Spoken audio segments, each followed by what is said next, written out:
Da UFPR, da Universidade Federal do Paraná.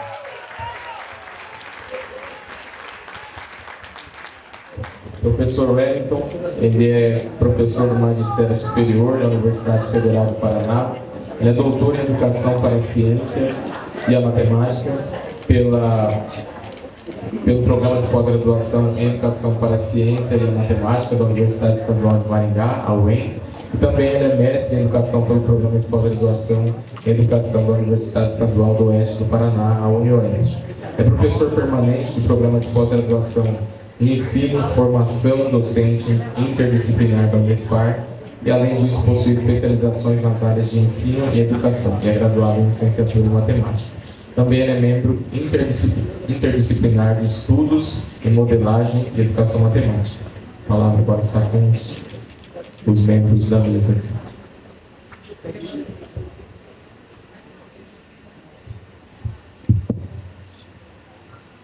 Bom dia a todos e a todas, sejam muito bem-vindos e muito bem-vindas para mais essa ação, dentro da nossa programação da CNEMEM. Primeiramente, eu gostaria de agradecer o convite feito pela comissão organizadora científica desta edição da CNEMEM, para estar ao lado dessas pessoas maravilhosas, mulheres potentes nas discussões sobre formação de professores no campo da educação matemática, no que diz respeito à modelagem matemática. Então, muito obrigado pelo convite e é uma honra estar aqui com vocês. Bom, conforme a programação, então nós iniciamos o debate 2, que tem como título Modelagem em Movimento, Experiências, Pesquisas e Formação de Professores. O objetivo desse debate é trazer à baila algumas experiências e reflexões cuja centralidade é a modelagem e a formação de professores, a modelagem na formação de professores, formação de professores em modelagem matemática, entre outras tantas denominações que nós nos deparamos na literatura. Aqui nós não temos como objetivo sistematizar as nuances que carregam os significados dessas expressões, mas nesse debate nós passaremos por esses aspectos ao refletirmos sobre o que nós temos feito e que perspectivas nós temos para o futuro sobre essa temática.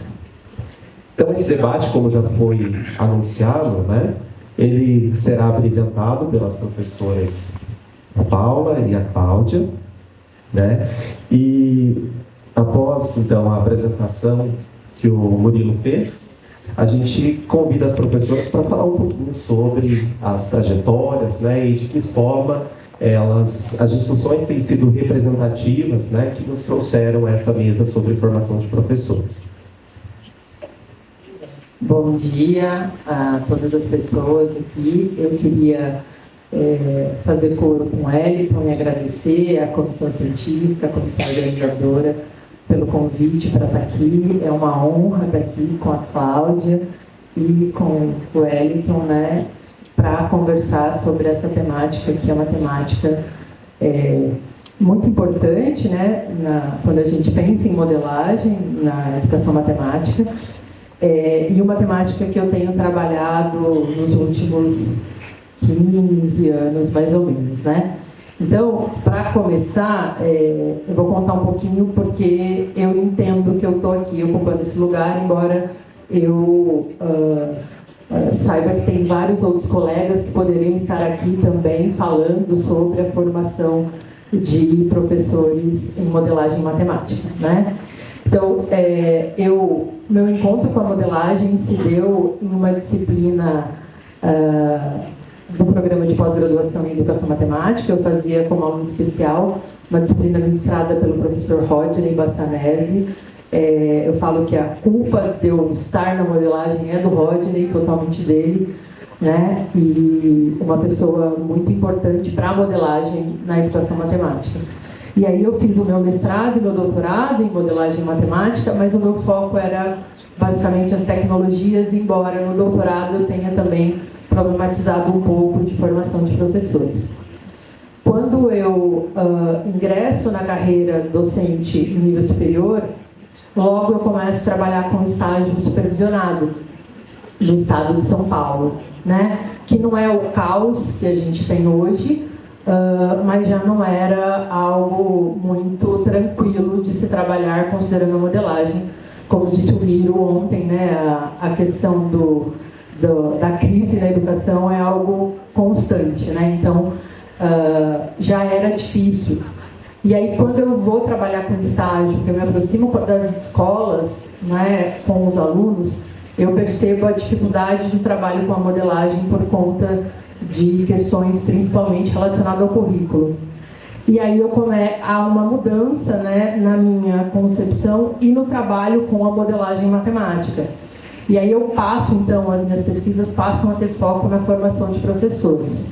Eu entendo que a minha prática docente, ela contribuiu muito para as mudanças na minha pesquisa e as pesquisas também implicaram em mudanças na prática, no movimento de praxis. Em paralelo a isso, eu começo a estudar Paulo Freire e fazer articulações entre modelagem e Paulo Freire. E isso também, para mim, eu acho que foi um diferencial nas minhas pesquisas e nas práticas, né? Então, tem acontecido aí, então, desde 2013, 2014, esse movimento aí de entender como é que a escola funciona e, a partir disso, tentar pensar em que modelagem é possível ser trabalhada na escola. E aí tenho trabalhado, então, com a formação inicial e continuada de professores, né? Atualmente, a minha pesquisa envolve o ensino médio, né, e as possibilidades do trabalho com a modelagem, né, mas aí eu vou falar disso um pouquinho mais para frente. Obrigada. Bom, eu nem preciso falar da emoção que estou hoje, né? Afinal de contas, dividir a mesa com essas duas pessoas maravilhosas não é para poucos. Mas assim, a questão da formação de professor é uma questão que me toca muito. Porque, às vezes, eu escuto alguns colegas falando, né, da formação de professor com a modelagem matemática, e eu me coloco naquele lugar lá, porque eu me vejo falando as mesmas coisas que eu escuto hoje.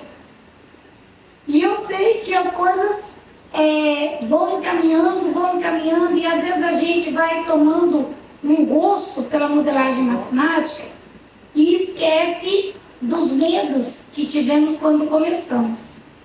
Então, às vezes, eu escuto o professor falando assim: não adianta fazer isso, porque não vai dar certo.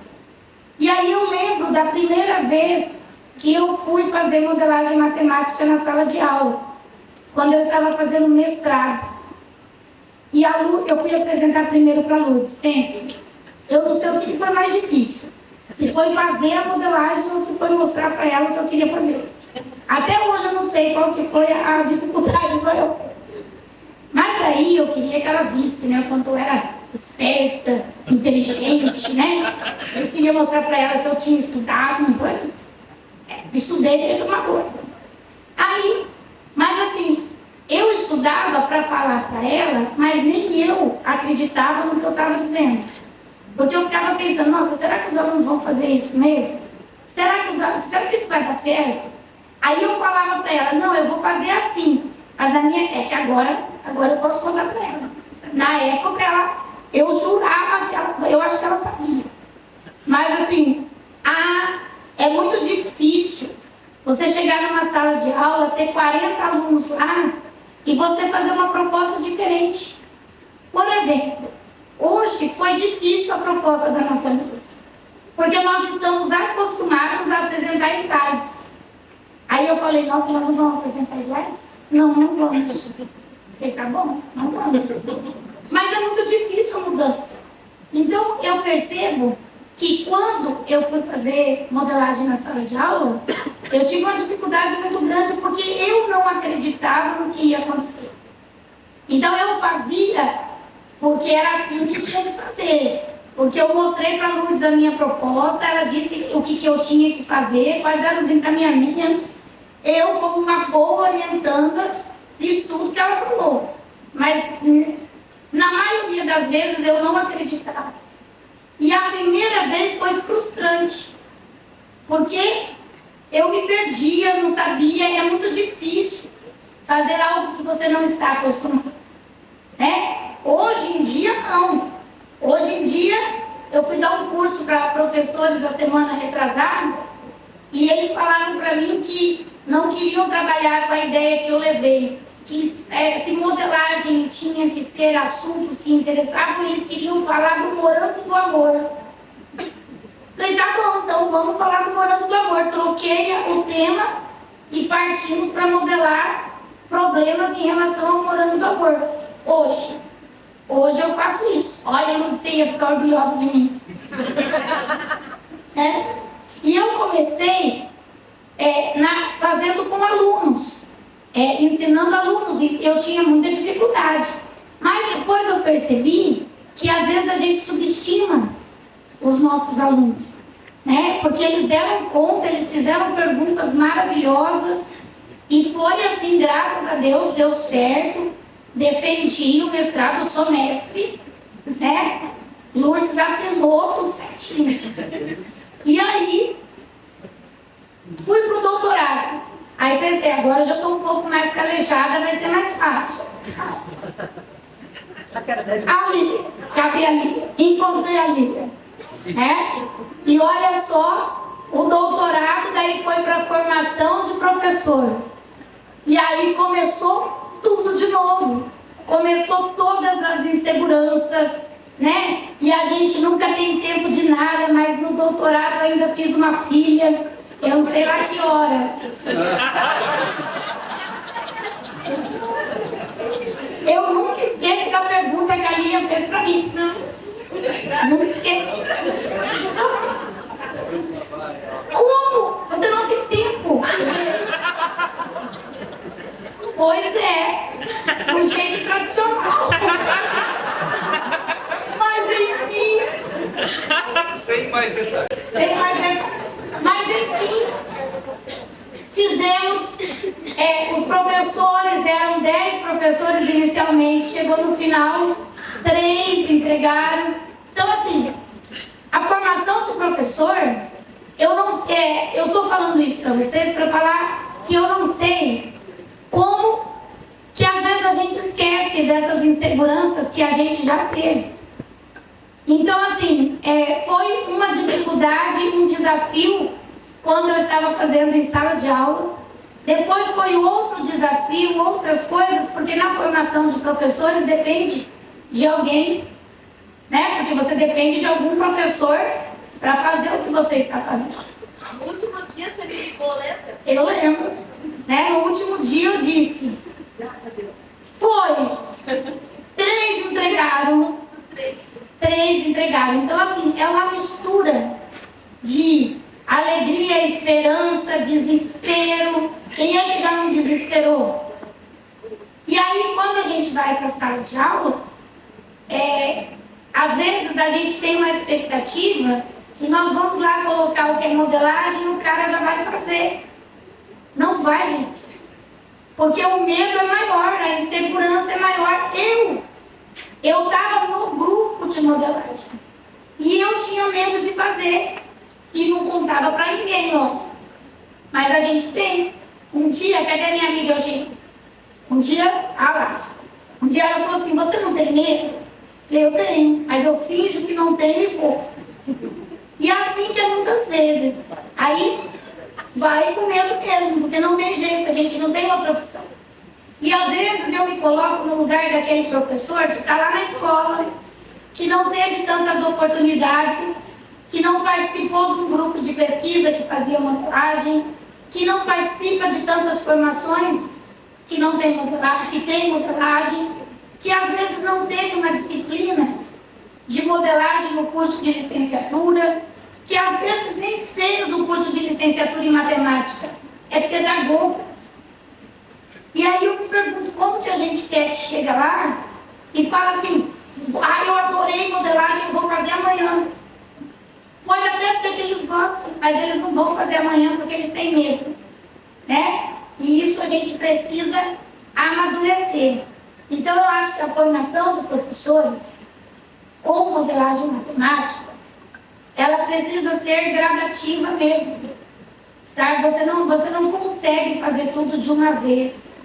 E para chegar na escola, a gente vai levar algum tempo, porque a gente tem medo e o medo faz a gente paralisar e às vezes não fazer as coisas. Mas uma coisa eu acho assim que não tem discussão.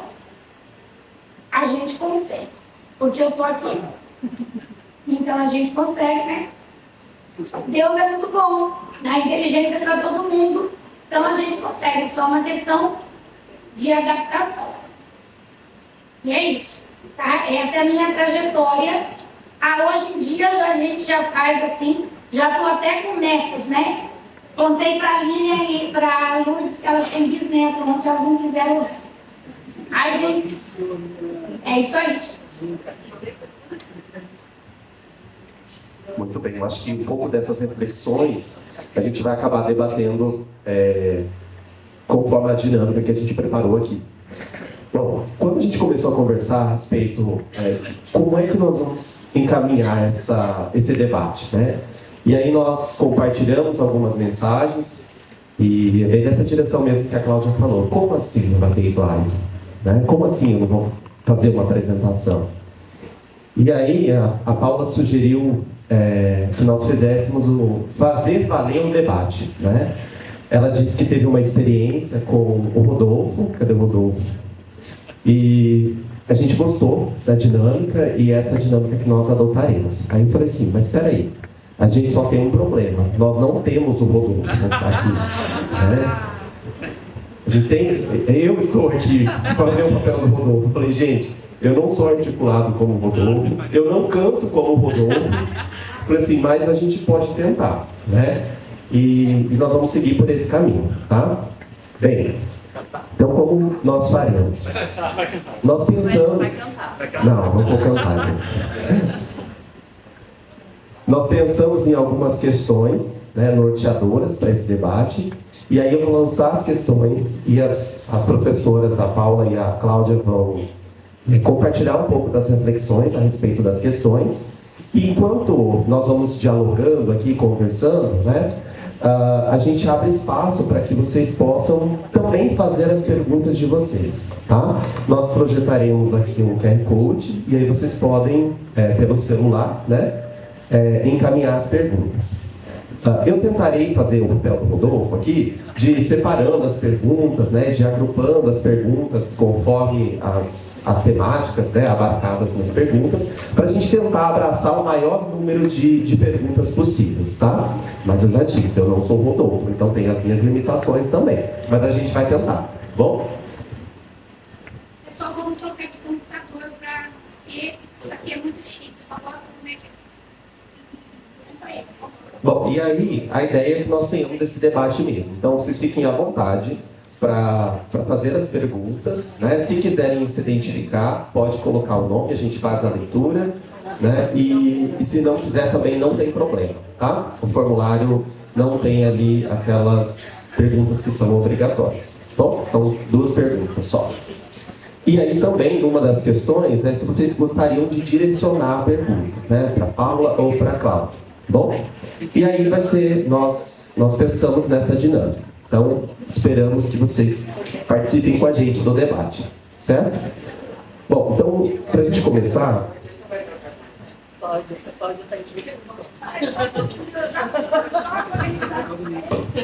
Para nós começarmos a discutir um pouco da modelagem no contexto da formação, discutirmos a formação e modelagem, né?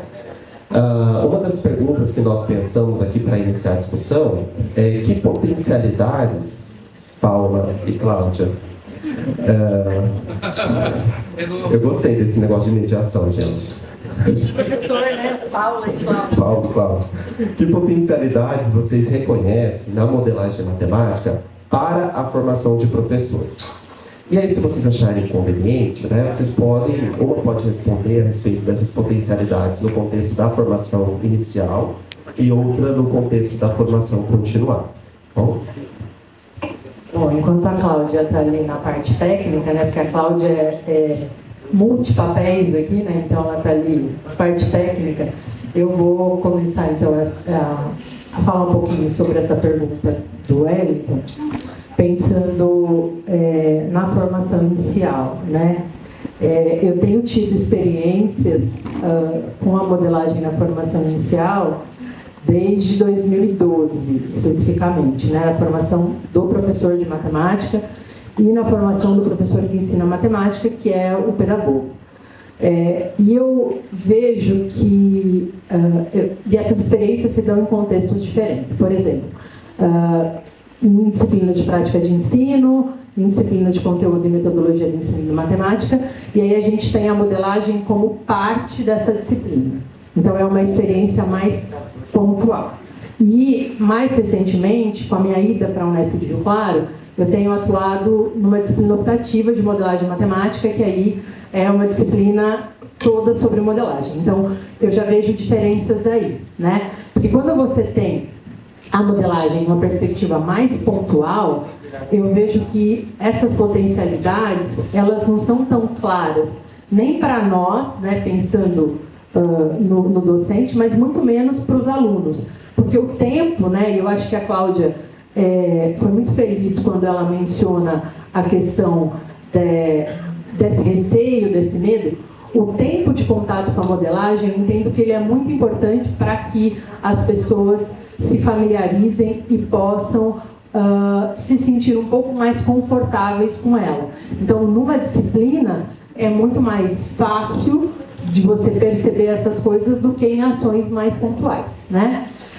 Mas um dos elementos que eu vejo que é muito interessante quando a gente trabalha com a modelagem é a visão crítica da matemática e do ensino da matemática. Os alunos geralmente mencionam isso, porque eles veem a diversidade de possibilidades de resolver um problema. Então, eles começam a ressignificar a matemática. É muito curioso isso, né? Há uma ressignificação da matemática. Até então, a matemática é muito... É aquilo, é daquela forma, é daquele jeito, é assim que eu faço. E aí, quando eles se deparam com a modelagem, eu entendo que essa ressignificação acontece. Além disso, a gente tem o desenvolvimento da capacidade de investigação, de autonomia. Eu vejo muito a dificuldade dos estudantes na problematização. Isso é algo que está mencionado na literatura, tem textos do Rodolfo que falam sobre isso, e eu vejo que quando os alunos se deparam com essa dificuldade, a gente tem espaço para discutir outras questões que vão além da modelagem. Então, por que a gente está tendo essa dificuldade em problematizar? Né? E aí você discute questões que vão além da modelagem, pensando num ensino muito mais transmissor do que criativo, né? Além disso, eu vejo a potencialidade de trabalho com situações do cotidiano dos estudantes, e aí a gente abre para a interdisciplinaridade, que eu acho que é algo que ainda é muito tímido na formação do professor de matemática, né? A interdisciplinaridade quase não aparece, é muito difícil a gente ter disciplinas com estudantes de outros cursos, por exemplo, na Unesp, estou falando do meu contexto. E além disso, o que para mim é mais significativo em termos de potencialidade é a compreensão do papel social da matemática e a visão do licenciando, né, de que a matemática não é neutra. Eu acho que isso é algo muito, muito importante e que a gente consegue desenvolver quando a gente está trabalhando com a modelagem na formação inicial. Pessoal, antes de eu responder, estou colocando aí que nós tivemos um problema. O problema técnico resolveu. Mas, em todo caso, sim, vai ter discussão, porque se não está funcionando aqui, eu mandei nos grupos que eu estou. Aí eu peço que vocês espalhem para os demais, tá? Daí eu acho que a maioria recebe aí o QR Code, que as perguntas vêm do professor Wellington e aí a gente discute aqui. Tá, então agora eu vou responder.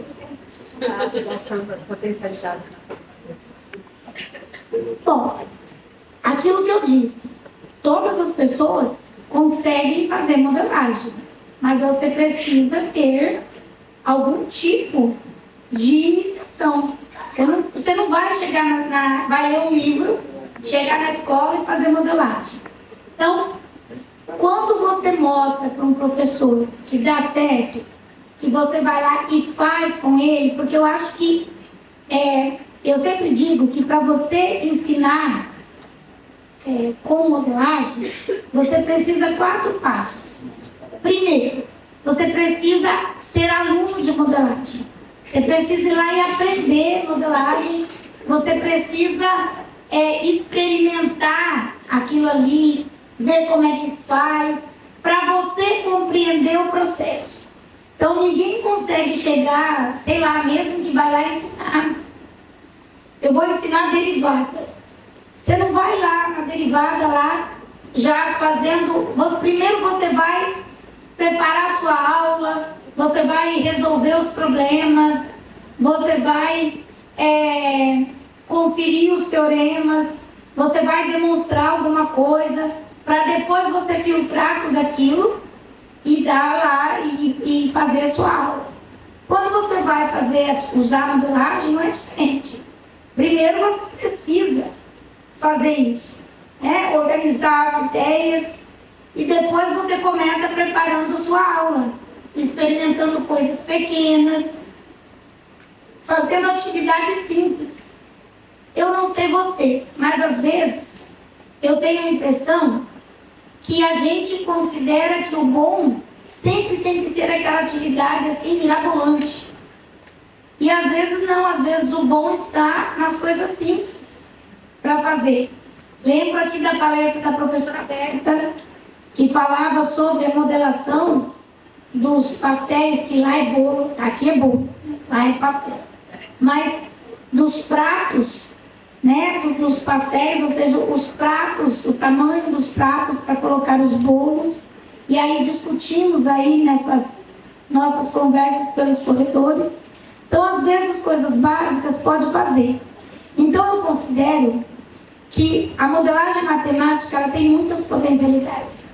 Principalmente despertar o interesse pela matemática. Olha lá os meninos do Francimar. Os meninos do Francimar, que coisas lindas, do 9º ano. Aí o Francimar vai me dizer hoje que eles querem escrever um artigo. Olha só que isso não é um orgulho.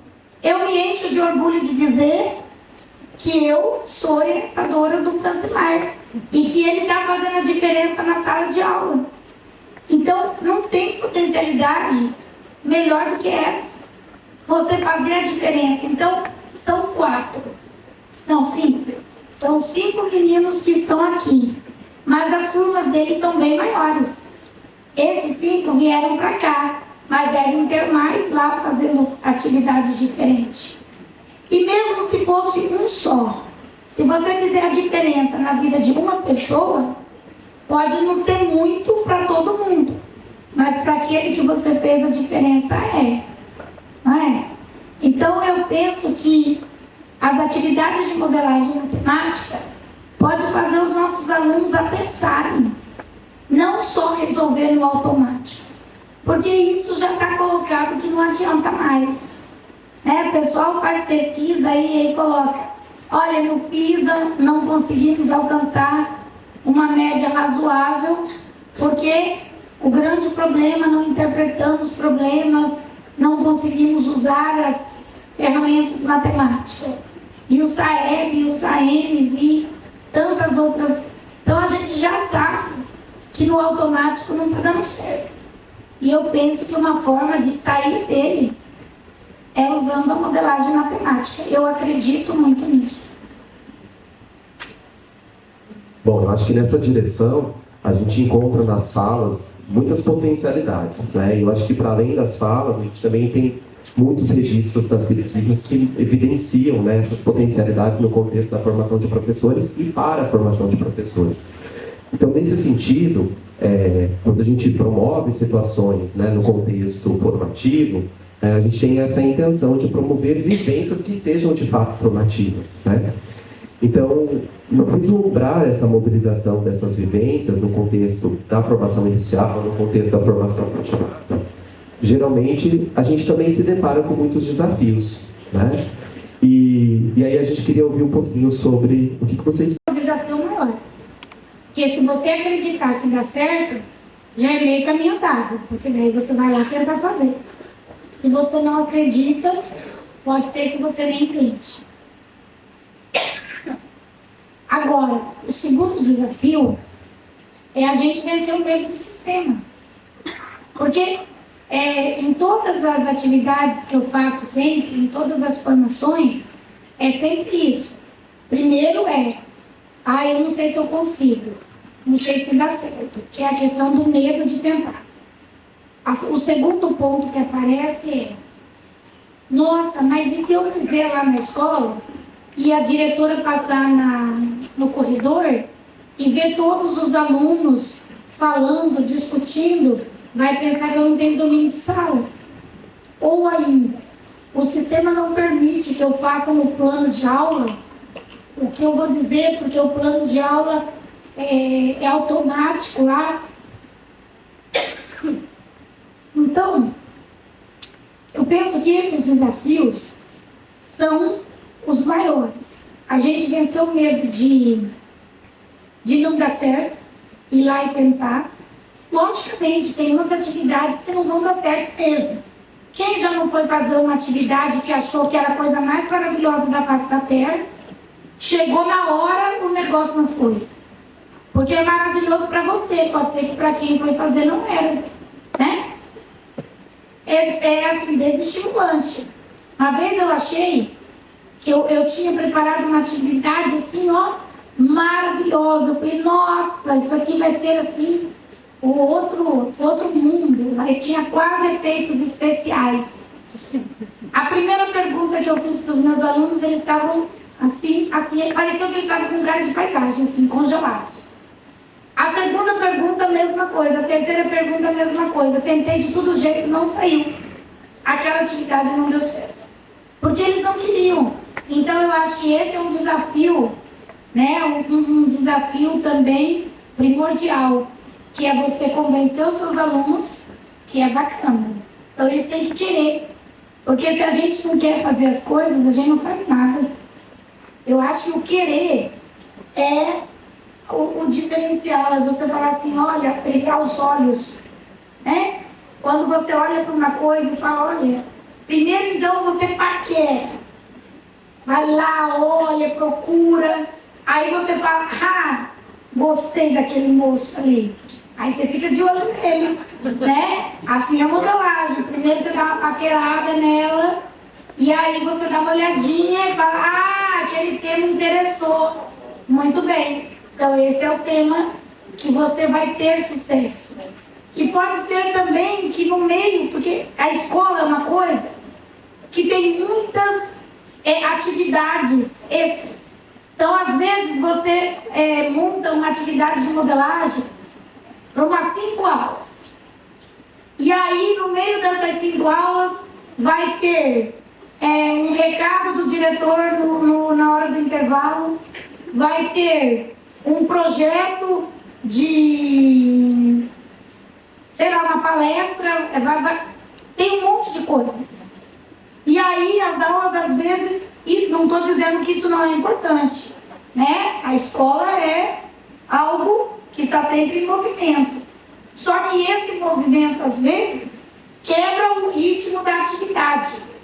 E, às vezes, quando quebra o ritmo da atividade, ela se perde. Porque daí até você retomar, então tem tudo isso. Eu acho que isso são desafios que estão assim presentes em todos os níveis de ensino. Independente se você está fazendo modelagem com os pequenininhos ou com os maiorzinhos. Vai ser sempre, toda vez é como se fosse a primeira vez. Essa é a verdade. Antes da Paula entrar na questão dos desafios, chegou uma pergunta aqui direcionada para ela. Eu acho que vai abraçar um pouco dessa questão dos desafios, tá? Bom, a pergunta foi feita pelo professor Francisco Feitosa, da UFAM, e ele pergunta o seguinte: nos cursos de formação inicial, as disciplinas mais específicas dificilmente são abordadas por meio da modelagem. Há uma certa resistência dos professores de matemática pura. Como vocês percebem isso e quais os impactos futuros? Obrigada pela pergunta. Eu refleti, a gente tinha feito uma pergunta parecida, né, sobre isso, e aí eu pensei um pouco nessa pergunta.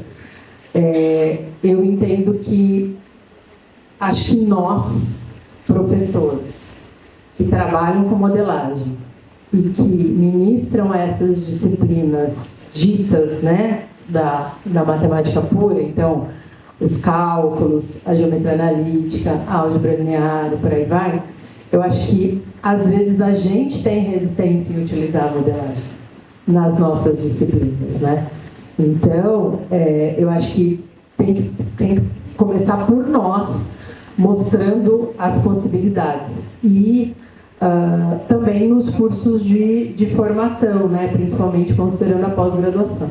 Eu acho que esse é um caminho para a gente poder tentar modificar esse panorama, porque eu concordo que a modelagem ainda, na formação do professor, ela ainda está muito presente nas disciplinas ditas de prática de ensino ou nas disciplinas de modelagem nos cursos que tem modelagem, né?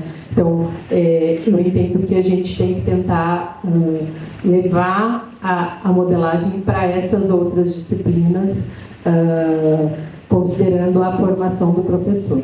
E aí, pensando na questão dos desafios, na literatura, a gente tem, né, vários textos, vou citar um aqui, né, o clássico Silveira e Caldeira, 2012, do Bolema, que fala dos desafios, né, e menciona a escola, o currículo, as famílias, os professores, os alunos, né, e eu entendo que esses desafios continuam sendo muito atuais, né, eles continuam sendo muito atuais, mas eu entendo que a escola hoje, né, e aí falando de escola de uma maneira muito geral, porque eu entendo que as escolas têm muitas particularidades. Quando a gente pensa no estado de São Paulo, no estado do Paraná, hoje eles estão muito próximos, né, infelizmente, por conta da herança que nós recebemos do estado do Paraná.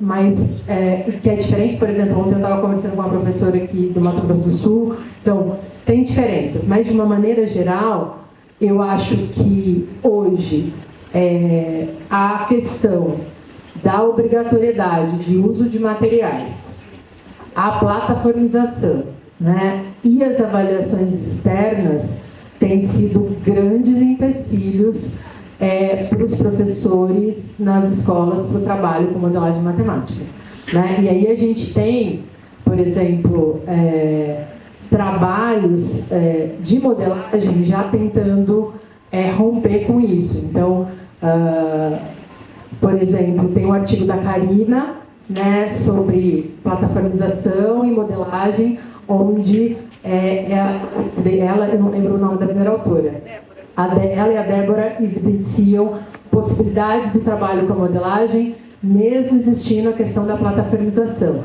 Eu lembro que desde 2015, porque no estado de São Paulo a gente já tinha obrigatoriedade do uso dos caderninhos, eu já trabalhava a partir desses caderninhos. Então, assim, não é o ideal. Claro que não é, né? Se a gente pudesse, né, a gente não estaria da forma como a gente está. Só que essa é a escola que a gente tem. Então, eu acho que a gente tem que tentar buscar as brechas, né, dentro dos sistemas de ensino para tentar trabalhar com a modelagem. E aí isso vem para a formação inicial. Eu acho que uma grande dificuldade da formação inicial é o estudante de licenciatura ter espaço para desenvolver a modelagem na escola, né? Porque o estágio geralmente é uma atividade mais pontual, então ele tem ali 2, 3 aulas, e aí o professor da escola fala, mas esse conteúdo tem que ser cumprido. Então, na formação inicial, eu tenho visto como uma grande dificuldade os estudantes conseguirem levar, de fato, a modelagem. Eles se encantam com a modelagem, eles veem muitas potencialidades, mas a gente precisa de algo muito planejado para conseguir levar, e nem sempre a gente consegue. Um espaço que eu tenho tentado fazer isso é no PIBID, porque a gente tem uma convivência maior com os professores, e aí dentro dessa convivência a gente vai negociando esses espaços para que os futuros professores possam de fato trabalhar com a modelagem. Que espaços são esses? Né? Até o ano passado, no estado de São Paulo, a gente conseguia nas eletivas, nas disciplinas de orientação de estudo e nas disciplinas de prática, né? Que são disciplinas que as escolas de tempo integral têm. Esse ano já foi mais difícil por conta das avaliações, em particular do SAEB, porque essas disciplinas receberam materiais e os professores tinham que desenvolver. Então, os nossos espaços foram, digamos assim, minimizados.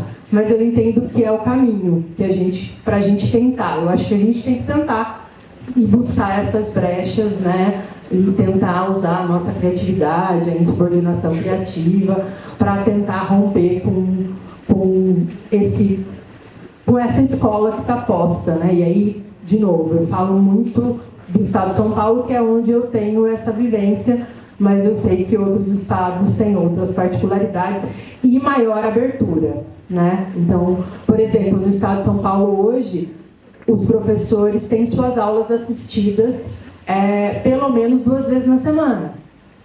E essas aulas são assistidas por diferentes pessoas, né? Desde a coordenação até a supervisão. Então, há um engessamento muito difícil. Então, o diálogo com a escola, com a coordenação, é fundamental para tentar encontrar essas brechas.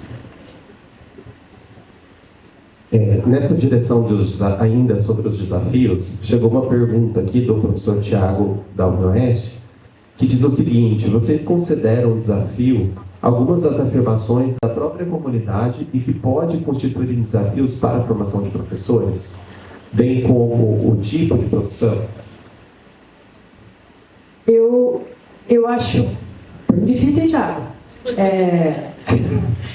Eu penso que algumas coisas podem ser desafios, sim, né? Mas eu acho que está ligado muito à concepção de modelagem que você tem, porque a gente sabe que não é um consenso, né? Então, algumas pessoas olham para a modelagem muito visando o ensino da matemática, e não que eu acho que a gente tem que esquecer o ensino da matemática, não é isso que eu estou falando, mas eu vejo que a modelagem, ela contribui para o ensino da matemática, mas ela tem outras potencialidades, e aí eu gosto de explorar isso na formação, né? Então, quando eu vejo as pessoas falando, por exemplo, da motivação, né, para mim isso é um desafio, né? Porque eu não sei se a modelagem é um caminho para a motivação do estudante, de verdade, né? Então, um exemplo aí do que eu pensei, eu acho que essa ideia de motivação, ela tem muito mais a ver com o sujeito do que com aquilo que é posto para ele, né? A partir do envolvimento dele com aquilo é que ele pode se motivar para o desenvolvimento da atividade. Então, eu vejo que sim, pode ser a nossa própria comunidade pode estar trazendo elementos que sejam desafios, mas vai depender da perspectiva de cada um, de como essa pessoa está entendendo a modelagem, né? Ao longo da minha trajetória com a modelagem, que não é tão curta, né? A gente já brincou sobre isso desde o primeiro dia do evento, né? Quando a Fernanda estava aqui sentada e disse que teve aula comigo, né? E aí o Rodolfo era o senhor, então a gente brincou sobre isso. Eu mudei a minha concepção de modelagem. Eu mudei a minha visão de modelagem ao longo da minha trajetória, né? Eu acredito que essa minha aproximação com a escola, essa minha aproximação com os professores, né? E entender essa dificuldade do trabalho com a modelagem da escola fez com que eu mudasse a minha concepção, né? E então isso eu entendo que você mesmo falou, eu leio algumas coisas que eu escrevi, eu falo, cara, eu escrevi isso, né? Então, eu acho que algumas coisas que estão postas na literatura, elas são provisórias, né? E as pessoas vão transformando essas afirmações e essas compreensões a partir do desenvolvimento da própria pesquisa e da prática.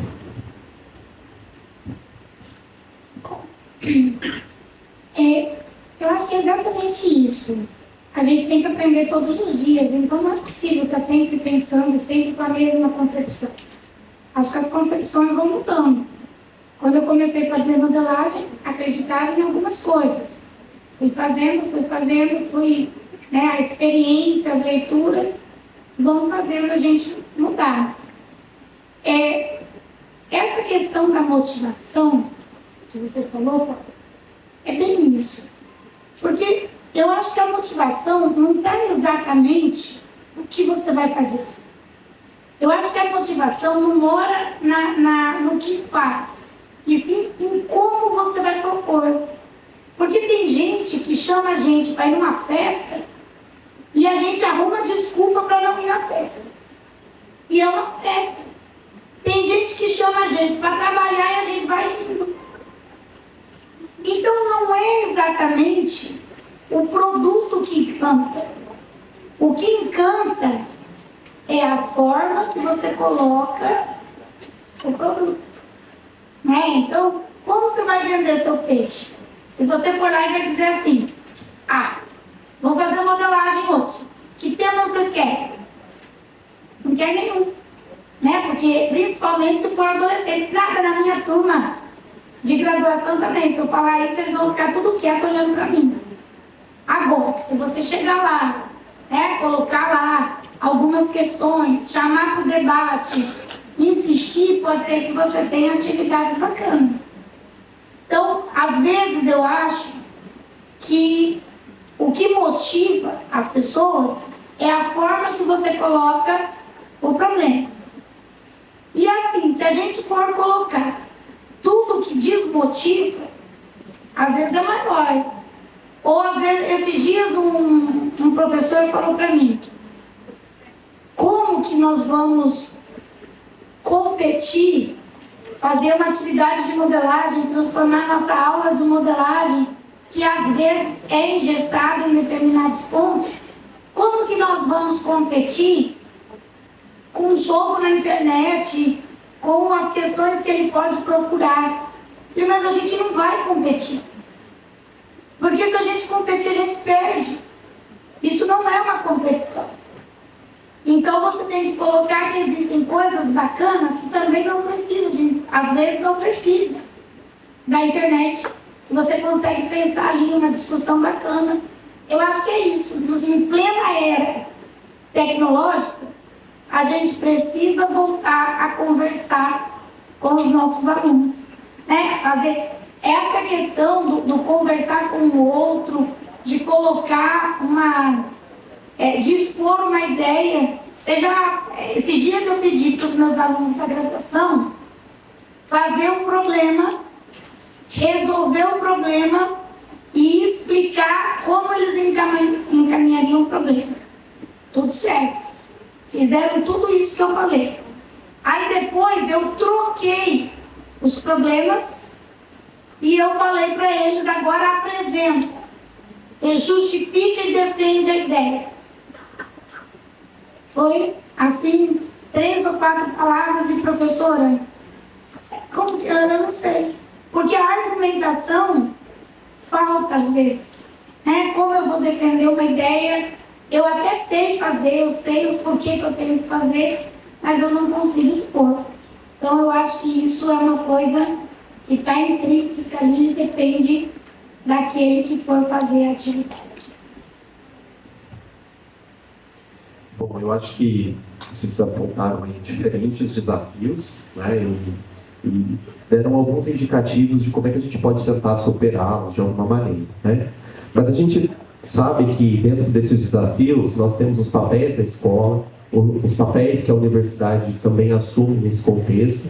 Nós temos desafios estruturais no sentido de tempo, de currículo, né, de cultura escolar, e que de algum modo isso impactam diretamente na permanência da prática do professor com modelagem matemática. E aí, nesse sentido, nós tivemos aqui várias perguntas que vão nessa direção sobre o engessamento do currículo nas escolas, né, a questão das rotinas pedagógicas obrigatórias, como o currículo estabelecido, como que a modelagem, a formação em modelagem pode ser discutida, considerada, né? De alguma maneira, isso leva uma falta de interesse das pessoas novas pela modelagem. Como é que a gente pode tentar driblar isso, né? E talvez por conta desses desafios, muitas pessoas ainda desacreditam na modelagem, né? Como é que a gente pode pensar? O que vocês pensam um pouco sobre isso? Essas perguntas eu vou deixar para a Paula responder. E, na sequência, dado o agrupamento de novas perguntas aqui, a gente passa para a Cláudia, tá? Bom, eu acho que tem algumas questões que eu queria problematizar. Eu acho que a primeira delas é que quando a gente fala em universidade, escola, né, eu acho que a gente não tem escola, a gente tem escolas. Né? A gente tem diferentes escolas, diferentes realidades escolares. Atualmente eu estou atuando no PIBID, tenho um outro projeto diretamente com escolas do ensino médio, então eu estou em 4 escolas, em cidades diferentes. Essas 4 escolas estão no estado de São Paulo, e são escolas com dinâmicas diferentes. Né? Então, por que eu estou falando isso? Porque eu entendo que a gente tem diferentes contextos. E considerando esses diferentes contextos, a gente tem diferentes possibilidades, diferentes aberturas, né? Diferentes barreiras. E aí eu acho que a universidade, muitas vezes, ela simplifica. Então, ela toma a escola como algo dado, algo posto, e muitas vezes algo que ela desconhece. Né? A gente tem muitos colegas que, infelizmente, não conhecem a escola, a realidade das escolas, a realidade dos professores. Né? E aí eu acho que fica muito difícil, não só para a modelagem, mas para várias questões. Então, para mim, um ponto para a gente tentar superar esses desafios é a universidade, de fato, compreender a diversidade do contexto escolar e, a partir disso, pensar em possibilidades. Né? Eu acho que isso é um ponto importante. E aí a universidade ser, de fato, parceira da escola, e não uma crítica da escola. Porque, assim, de crítica, os professores e a gestão, eles estão cheios. Eu acho que a gente tem que tentar ouvir, entender e, a partir disso, tentar propor algo que, naquele contexto, faz sentido. Né? Eu entendo que a escola sozinha, ela pode muito pouco, né? Mas ela pode alguma coisa. Então, a gente tem que tentar, dentro dessa alguma coisa, né, considerando essa alguma coisa, o que é possível. E aí eu acho que a gente também tem que buscar parcerias com diretoria de ensino, secretaria, né, coordenação, direção. Eu acho que é algo, inclusive, que tem aparecido muito pouco nas nossas pesquisas. Né? Eu acho que talvez a gente precisaria olhar para esses espaços, para essas entidades e tentar, né, no contexto da modelagem, pensar em como é que ela é vista, como é que a gente conseguiria superar algumas dessas barreiras. Né? Para além disso, eu entendo que a nossa comunidade já tem apresentado indícios de superação dessas questões. Então, por exemplo, eu falei do artigo da Karina, mas tem um outro artigo que eu gosto muito de trabalhar com os professores, que é um artigo da Karina com Emerson, que trabalha com questões do Enem. Né? Então, eles olham para questões do Enem e, a partir dessas questões, eles trazem possibilidades do trabalho com a modelagem. Eu acho que é isso que, nesse momento, a gente, enquanto comunidade, tem que tentar buscar esses espaços, essas possibilidades. Né? Então, eu acho que divulgar esses trabalhos, levar para os professores conhecerem esses trabalhos, talvez seja um caminho para que a gente consiga, de fato, fazer com que eles percebam que eu não preciso inventar a roda. Às vezes eu tenho elementos dentro da escola e da sala de aula que possibilitam o trabalho com a modelagem. Né? Eu acho que isso é um aspecto fundamental. Então, tem o engessamento do currículo, tem a obrigatoriedade do uso de material, tem a plataformização, tem as avaliações, mas tem alguns caminhos. Então, eu acho que a nossa comunidade já tem indicado esses caminhos, né? E, para além disso, eu penso que parcerias com secretarias de educação, com diretorias, dialogar com coordenações, eu acho que pode ser uma forma da gente tentar romper. E, gente, assim, eu não acho que isso é a gente estar acomodado, muito pelo contrário. Eu acho que isso é a gente tentar mudar dentro daquilo que nos cabe, dentro do espaço que a gente tem, né? Então, eu acho que fazer as críticas é fundamental, problematizar isso com os professores também é fundamental, mas não dá para simplesmente ficar de braços cruzados esperando a escola mudar, porque do que eu tenho acompanhado, ela tem mudado, mas para pior. E se a gente pensar também nessa articulação que nós temos sobre esse contexto da escola com a formação inicial do professor, né? A gente tem uma pergunta aqui que foi feita pela professora Lourdes, que diz o seguinte: e qual que é a ideia, então, ou sugestão da mesa sobre como inicializar um curso de formação de professores para a modelagem matemática? Por considerações teóricas sobre modelagem ou com atividades de modelagem, para que talvez a gente tenha um processo formativo que vá de encontro, né, com esses enfrentamentos que a gente tem tido nas escolas. Lourdes, eu me fiz essa pergunta quando eu comecei a primeira vez dar a disciplina de modelagem matemática no curso de licenciatura. E aí a pergunta era, começo explicando sobre modelagem ou começo fazendo modelagem? Então eu já comecei a fazer, já fiz as duas coisas. Quando você começa explicando sobre modelagem, eu achei mais difícil fazer com que os alunos se interessassem. Porque parece que eles estão lendo uma história, vendo alguém falar, eles não conseguem relacionar, porque você está falando questões teóricas que são importantes, mas às vezes eles não relacionam com algo que eles poderiam fazer. Na outra tentativa, eu primeiro comecei com atividades de modelagem na turma. Então vamos fazer atividades.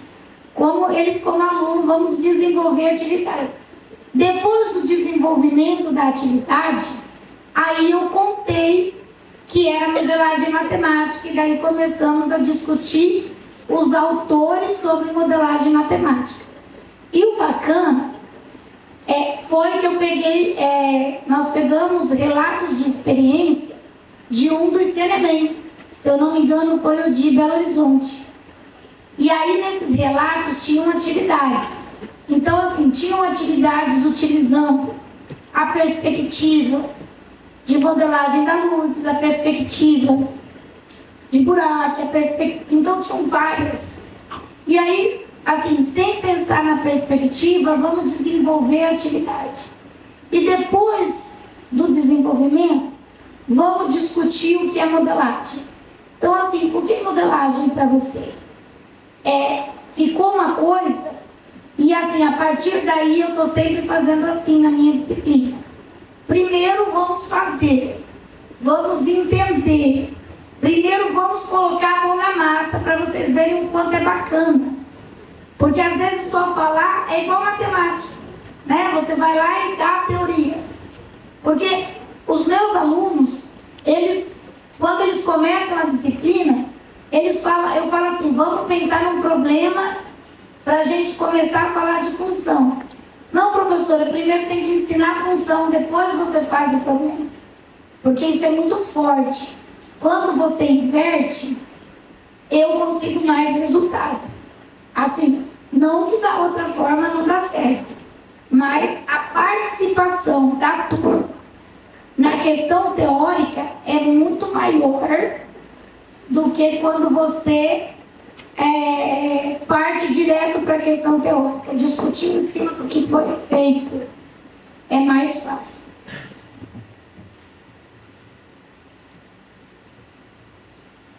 Bem, tem várias perguntas, pessoal. Está gostando da participação de vocês, muitas. Então, nesse sentido também, chegaram algumas perguntas aqui, o que vocês acham que o sistema educacional atual do Brasil, vocês acham que o sistema educacional atual do Brasil tem condições de oferecer igualmente o ensino de modelagem amplamente pelo país? Eu entendo que não é de interesse da maioria dos sistemas que a modelagem de fato esteja presente dentro da sala de aula, né? Porque a gente tem uma educação hoje voltada para testes, né? É uma coisa muito padronizada. A modelagem, a gente sabe que pressupõe criatividade, pensamento crítico. Então, embora esteja lá, né, em 2 momentos citados na BNCC, vamos pensar na BNCC como documento aí que rege, a hora que você vai olhar para as competências e habilidades, tem modelagem. Não aparece modelagem, né? Então, assim, eu não acho que é de interesse. Eu acho que é de interesse nosso, pensando na formação que a gente quer que os estudantes tenham, né? E aí, a partir disso, e eu acho que é por isso, inclusive, que nós estamos aqui, né? A gente acredita que a modelagem pode, de fato, contribuir para a formação do sujeito.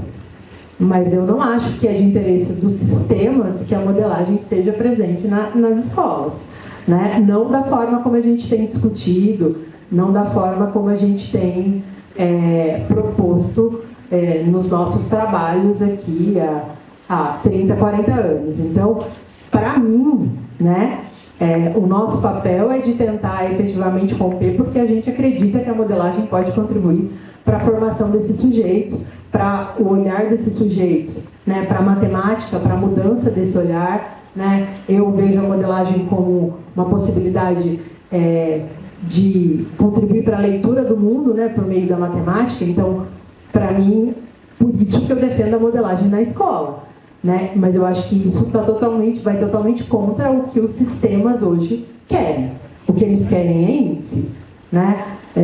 No estado de São Paulo, nós tivemos esse ano o Brasileirão Saeb. Se vocês digitarem no Google, Brasileirão Saeb foi uma competição que o Estado criou para que os estudantes das escolas competissem num treinamento para o Saeb. Isso que importa.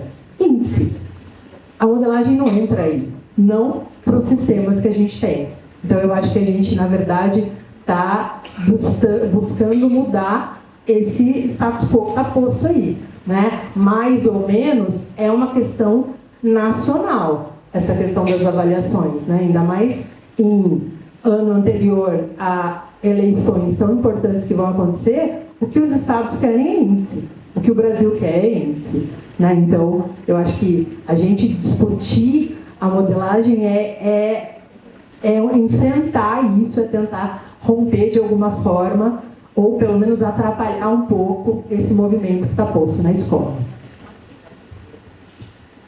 Chegou uma pergunta aqui da Milane Pazete, da Federal do Rio Grande do Sul. Acredito que o professor do chão na sala de aula do ensino público estar fazendo pesquisa é o primeiro elo para aproximar os programas das escolas. Eu sou professora de 2 municípios diferentes, escuto muito de colegas que a universidade não se aproxima das secretarias. Me parece que um espera pelo outro. Então, eu tento fazer essa aproximação. Vocês acreditam que professores com vivências e com tempo de sala de aula estar fazendo pesquisa é um possibilitador de fazer com que a modelagem entre com maior força dentro das escolas? Eu acredito. Imagina, se a pessoa já está na escola e se está fazendo a pós-graduação, se tem algum contato, isso daí facilita muito, porque você conhece os 2 lugares. Agora, eu acho que para a modelagem chegar na escola, tudo bem, seria muito mais fácil se as secretarias de educação colaborassem. Acho que seria o ideal. Mas como a Paula disse, nós não temos o ideal. Então, nem sempre, na maioria dos lugares, isso não acontece. Mas mesmo assim é possível, porque as pessoas podem tentar controlar o sistema, o plano, a avaliação, mas elas nunca vão controlar o que você vai dizer para os seus alunos, porque lá na sala de aula é você e eles, e não tem gente suficiente, né, para fiscalizar o quanto. E um detalhe, a gente vai lá e faz coisas diferentes, mesmo contra o sistema. Quando dá certo, fotografias nas redes sociais, não é? Tem escolas aqui dos meus alunos que não podia fazer essas atividades no estágio. A escola não permitiu. Mas eu sou teimosa. Fui lá, conversei com o diretor, com o supervisor, porque eu queria muito que fizesse as atividades na escola. Aí depois de muita briga, de muita discussão, etc e tal, deixaram um dia só. Aí o primeiro dia, sucesso total, aluno participando, questões fotografadas, tudo no outro dia já estava aberto para fazer o segundo, o terceiro, o quarto. Então, às vezes, eu também me coloco no lugar do diretor, assim, não é defendendo, mas é compreendendo. Porque às vezes eu também já fui diretor. E às vezes as pessoas pedem para fazer as coisas também sem uma fundamentação teórica forte, algo bem justificado. E aí tem algumas coisas que dá problema, né? Porque a gente lida com pessoas. Então tem alguns assuntos que são mais sensíveis. E às vezes eu acho que o diretor tem um pouco de medo, né? Olha, eu vou lá, esses dias não sei se foi o Alessandro, foi assim, mas não confundi já. Fez uma atividade de modelagem que era para falar sobre as crianças que estão com problemas, com drogas, com vícios, com diferentes, né, vícios aí. E aí a primeira colocação foi não é para fazer o trabalho. Aí eu falei, não, volta lá e explica como é que vai ser o trabalho, porque eu acho que as pessoas têm medo. E se você falar assim, olha, o fulano ali está fazendo isso, isso daí está aí na mídia. Né? Hoje em dia, as redes sociais é muito bom para a gente divulgar coisas, mas também elas são perigosas, porque pode aparecer coisas que não é bem assim. E quando você vai ver uma notícia, a chamada olha, a escola expõe. Então, nesse meio. Então, às vezes, eu até compreendo um pouco do receio. Mas eu acho que tudo aquilo que fazemos bem justificado, bem organizado e bem planejado, é possível fazer, dar certo. E depois que você faz uma vez, você consegue fazer mais. Bem, dado o adiantado do tempo, nós vamos fazer mais 2 perguntas, e essas 2 perguntas, elas dialogam com outras perguntas que chegaram por aqui, tá? Então, apesar de todas essas reflexões, né, que apareceram nas perguntas e nas respostas anteriores, as reflexões sobre a formação de professores, elas têm despontado nas pesquisas nos últimos 20, 25 anos, no contexto da modelagem. Nesse sentido, quando refletimos sobre o título desse debate, a expressão movimento sugere a realização de práticas e pesquisas que se articulam na e para a formação de professores, seja ela inicial ou continuada. E aí eu vou fazer uma relação aqui com a pergunta que a professora Jussara encaminhou para a gente sobre... Então, a gente está falando de experiências, de pesquisas e práticas, e aí a Jussara pergunta o que a gente está entendendo por experiências, tá? Então, a gente tem tido pesquisas, práticas e experiências no contexto da formação. Eu entendo assim, a modelagem, até foi tocado ontem pelo Miro, né? Ela surge de uma proposta didática, né? Aqui no Brasil ganha força uma proposta didática do professor Rodney, nos cursos de Guarapuava, junto com o Johnny e tal. E aí, para mim, então, ela surge de um caráter prático, de uma experiência, de uma vivência, né? E aí, depois, as pesquisas começam a surgir por conta dos programas de pós-graduação, e aí eu entendo que as práticas foram alimentando essas pesquisas, as reflexões sobre essas práticas induziram a novas pesquisas, que induzem a novas práticas. Eu acho que é um movimento de retroalimentação que acontece aí. O que eu estou entendendo por experiência, a partir do que a gente está falando aqui, Ju, são as nossas vivências, são aquilo que a gente coloca em movimento, né, nos nossos contextos, né? E essas experiências, essas vivências, de alguma forma, né, elas nos tocam para que a gente reflita sobre a nossa prática e problematize isso nas nossas pesquisas. É assim que eu estou vendo esse movimento acontecer, né? E se a gente for pensar, e aí a literatura tem problematizado isso, o Tiago acho que é uma das pessoas que mais tem escrito sobre isso, né? Tem um texto também que eu escrevi com o professor Dionísio, a gente menciona isso também. As experiências, muitas vezes, são pontuais. E são pontuais no sentido de servirem para produção de dados para uma determinada pesquisa, né? E isso, eu acho que durante muito tempo foi o que era possível ser feito, né? Mas quando a gente vai para a literatura e informação de professores, essa é uma grande crítica que está posta já há algum tempo, né? Então, a formação de professor numa perspectiva pontual, ela é muito complicada, né? Então, você dá um curso e aí esperar que esse professor vá chegar na sala de aula dele e modificar a prática dele, é algo que a literatura tem criticado há muito tempo já. Então, eu entendo que durante muito tempo, embora ainda aconteça, a gente tem feito uma formação para os professores, né? No sentido do que a gente sabe e a gente leva isso para o professor. Eu acho que isso não funciona ou funciona muito pouco, né?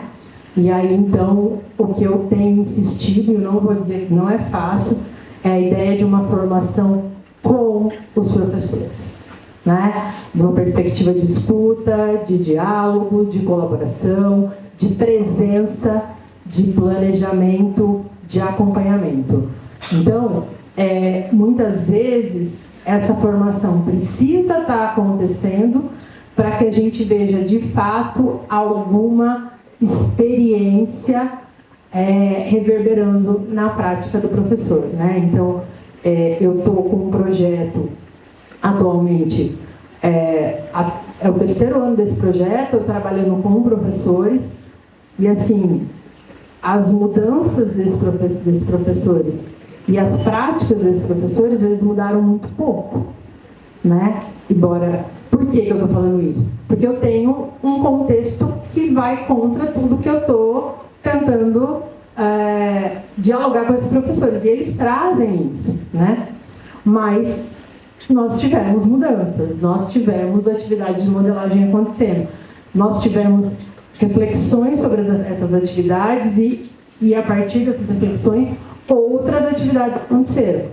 Mas é algo lento e longo, né? Então, para mim, quando eu penso nessa questão da formação do professor, principalmente a continuada, ela tem que se dar num contexto de diálogo e ela não pode ser pontual. É difícil. É muito difícil até para a gente conseguir que esse professor tenha tempo para estar presente nesse processo de formação que a gente está se propondo a fazer, né? No caso desse projeto, eu tenho bolsa para esses professores trabalharem. Então, é mais fácil, né? Mas a gente já tentou fazer isso em outros contextos e o professor, muitas vezes, ele não tem tempo para fazer isso, né? Então, eu vejo que nós temos muitas dificuldades aí quando a gente pensa nessa questão da formação do professor, mas o trabalho que o grupo do Thiago fez lá no Paraná, por exemplo, e foi isso, um trabalho longo, né? A gente também está fazendo um trabalho longo. O duro é ter perna para conseguir, e professor querendo de fato e podendo de fato estar envolvido nesse trabalho por conta de toda a sobrecarga que eles enfrentam. Bom, e ainda permanecendo nessa ideia do debate, sobre a temática do debate, a expressão movimento, então a gente vai abrir para as duas agora, tá? Para as duas professoras. Nesse sentido, então, qual é o movimento que desejamos que a modelagem faça no Brasil nos próximos anos? E aí essa é uma pergunta que nós tínhamos preparado aqui previamente, mas ela se articula com outras também que chegaram por aqui. Considerando os avanços e ainda as possibilidades não exploradas sobre a inserção da modelagem na formação de professores, na perspectiva de vocês, o que ainda precisa ser explorado e em que aspectos precisamos avançar para que a modelagem se efetive na formação inicial, continuada? E uma pergunta que chegou aqui também do Johnny: com base nesses comentários, para onde vamos? Vocês têm esperanças de que acharemos brechas, caminhos e aberturas? Também uma pergunta que foi feita pelo Rodrigo: pensando no tema do evento, para quais rumos, no futuro, suas pesquisas estão caminhando? Bom, eu tenho esperança sim, porque senão não teria sentido, né, as nossas pesquisas. Eu sou uma eterna admiradora da modelagem matemática, e eu tenho esperança que um dia chegue realmente na sala de aula e que muitas pessoas façam modelagem, porque eu acho que assim nós vamos ter um ensino de matemática melhor, e não é só melhor no sentido de vão aprender, mas no sentido de que vão saber para que estão aprendendo, que eu acho que é fundamental a gente saber para que está fazendo as coisas. E uma coisa que eu acho que já mudou, e está claro para mim, pelo menos, é as oportunidades que estão tendo. Quando eu comecei na modelagem, não era tão oportunizado, por exemplo, uma conferência como essa daqui, ter pessoas fazendo mini curso, falando de modelagem que não eram do nosso alto escalão, né? Quando nós fomos sentar para organizar, não foi, Karina? Para organizar quem vem para o CNEM, como que vamos convidar, aí falava assim, vamos convidar tal pessoa, não, mas vamos convidar cada um do estado, vamos tentar abranger todas as regiões do país. Eu acho que isso já foi, assim, uma conquista. Todo mundo tem que estar representado. Vamos tentar trazer pessoas novas. Vamos trazer pessoas que não estavam no meio, que às vezes não está no grupo, não está no GT10, mas faz modelagem. Eu acho que essa visão já mostra que estamos avançando. Eu penso que é bem diferente, porque, logicamente, o estado do Paraná, com os 70 trabalhos, maravilhoso. Eu sou paranaense. É o estado, porque é lá que a gente discute, os programas estão lá. Mas aí eu vejo aqui, Mato Grosso do Sul está encaminhando, mas está indo. Mesmo que estamos engatinhando, estamos indo. Então, mesmo que esteja devagar, está avançando. É melhor devagar do que parar. Então, eu penso que tem avanços, que a gente está divulgando, que os nossos eventos estão ficando participativos, como, no geral, com várias pessoas de outros estados, né? Então, eu penso que vamos chegar lá, que existe esperança, que a modelagem está aí, e de alguma forma vai chegar na sala de aula. Pode ser que no começo seja pouco, mas ela está indo. vai acontecer. E isso daí as pesquisas mostram, né? Eu estava lendo esses dias uma pesquisa, uma entrevista, que estavam falando sobre as questões diferenciadas na escola, do chão da escola. O chão da escola está mudando. As crianças estão sendo... a curiosidade está aguçada. Então, eu acho que é uma questão de tempo e vamos conseguir sim. Eu penso que o caminho já está aí. Abertura para novos pesquisadores.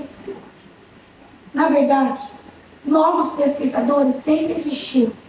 Às vezes a gente não tinha oportunidade, né? Tem muitas pesquisas boas, às vezes não tem a oportunidade da divulgação dessas pesquisas. E eu acho que agora está tendo. A gente está se encaminhando. Johnny, eu acho que se a gente não tiver esperança, a gente morreu por dentro, né? Então, assim, eu tenho muita esperança, mas eu acho que essa esperança freiriana mesmo, da ação, sabe? De o que dá para fazer, como dá para fazer, vamos procurar esse caminho, né? Então, para mim, desde que eu comecei esse trabalho com estágio, né, e me aproximei mais das escolas, eu percebo que a gente tem que dialogar com elas para poder entendê-las, para daí poder fazer alguma coisa dentro daquele contexto. E aí, pensando então, né, desse para onde vamos, considerando as pesquisas e considerando a formação do professor de modelagem, né, eu penso que a gente tem feito muita coisa, a literatura tem muito trabalho, tem muita pesquisa, mas a gente ainda tem algumas lacunas, né? Então, por exemplo, pensar no papel da modelagem, que esteja muito presente em termos de pesquisa. Em outros estados a gente não tem modelagem, o Brasil é muito grande. Então, eu acho que fazer um mapeamento sobre isso e olhar para como que a gente pode fazer com que a modelagem chegue de fato nesses lugares, eu acho que também é algo que a gente precisa estar olhando, eu acho que isso é importante. Olhar para a questão das políticas curriculares, os limites institucionais, os impactos da modelagem na organização curricular. Então, eu acho que tem muita coisa para a gente explorar. A questão da inteligência artificial. Então, eu sei que o Marcelo está trabalhando com questões de inteligência artificial e modelagem, mas a gente pode pensar, né, qual o papel da IA nesse planejamento, numa atividade de modelagem, por exemplo. Então, eu acho que tem muita coisa para a gente fazer ainda. A questão da inclusão, né, o Rodolfo trabalha um pouco com isso, mas a gente tem... Então, assim, eu acho que coisa para a gente pesquisar, para a gente discutir, eu acho que tem bastante, né? Eu acho que a gente já caminhou muito, mas eu acho que a gente tem muito para caminhar ainda, né? Até porque, de novo, né, a escola vai mudando e a gente as nossas pesquisas têm que acompanhar essas mudanças. Então, por isso que eu acho que assim, a agenda de pesquisa e modelagem, ela é gigantesca. Se a gente estiver, de fato, olhando para a escola, de fato, olhando para os professores e para a realidade deles, a gente vai estar sempre tendo questões para pesquisar. E aí, pensando, né, nisso que você falou, né, que modelagem que eu vejo no futuro, eu sou freiriana, então o que eu almejo, o meu inédito viável é pensar na modelagem de fato mais presente nas escolas, né? E para isso eu acho que a gente tem um longo caminho para percorrer, mas acho que se estamos todos aqui é porque a gente acredita que tem possibilidade e a gente está buscando isso. Então é o que eu realmente almejo. Eu acho que a gente precisa buscar romper as barreiras que a gente tem. Não adianta a gente ficar parado esperando e criticando o sistema, né? O neoliberalismo está posto aí dentro da escola e a gente tem que fazer o que é possível para tentar inserir aquilo que a gente acredita, né? Então, eu acredito na modelagem como uma forma de possibilitar uma leitura de mundo pela matemática, né?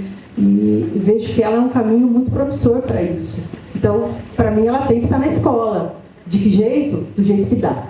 Acho que esse é É o que eu tenho para dizer pensando nessa questão do Hélio. Bom, essas possíveis explorações aí, né, relacionando essas temáticas que a Paula mencionou, também apareceram em algumas perguntas aqui, mas que infelizmente, dado o nosso tempo, né, a gente não consegue abarcá-las todas no debate, tá? Então, a gente quer agradecer a todas as pessoas que participaram, né, mandando as suas perguntas, inclusive aqui algumas que foram nominadas, o Márcio do IFES de Vitória, que fala um pouco sobre essa questão de inteligência artificial. Também apareceu aqui perguntas relacionadas à interdisciplinaridade, a questão de como que a modelagem matemática pode influenciar na formação crítica, social, para pensarmos, produzirmos, efetivar políticas públicas no contexto da escola pública. Acho que a Paula falou um pouquinho sobre isso. O Reginaldo Ortega fala um pouco sobre a questão de como a modelagem ela pode ser utilizada para representar e compreender práticas culturais, econômicas ou ambientais presentes nas comunidades indígenas do Mato Grosso do Sul, evidenciando os saberes matemáticos tradicionais desses povos, né? E ainda também nós temos a questão da inserção da modelagem matemática no contexto da formação de pedagogos, né? Essas são temáticas que, de alguma maneira, quem esteve no Enem, a gente fez um levantamento também dos trabalhos que apareceram nesta última edição do Enem, e são temáticas que também apareceram, né, nos trabalhos do Enem, que a gente chamou lá de temáticas contemporâneas, né, no contexto das experiências e no contexto das pesquisas da nossa comunidade. Bom, então a gente agradece mais uma vez a participação, né, agradeço as professoras Paula e Cláudia pelo companheirismo aqui nessa mesa. E muito obrigado, então, pela participação, engajamento e por fazerem, nesse momento, mais um espaço de reflexão e de diálogo coletivo. E sigamos, porque a cerimônia ainda não terminou.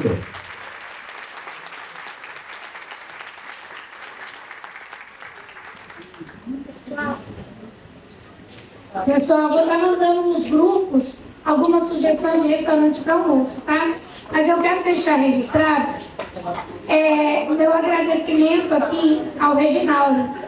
Reginaldo é esse moço que está filmando, gravando todas os debates e as palestras.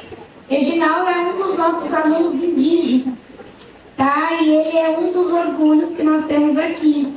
Então eu quero agradecer o Reginaldo, que está aqui fazendo a diferença. Também temos o Jaqueline.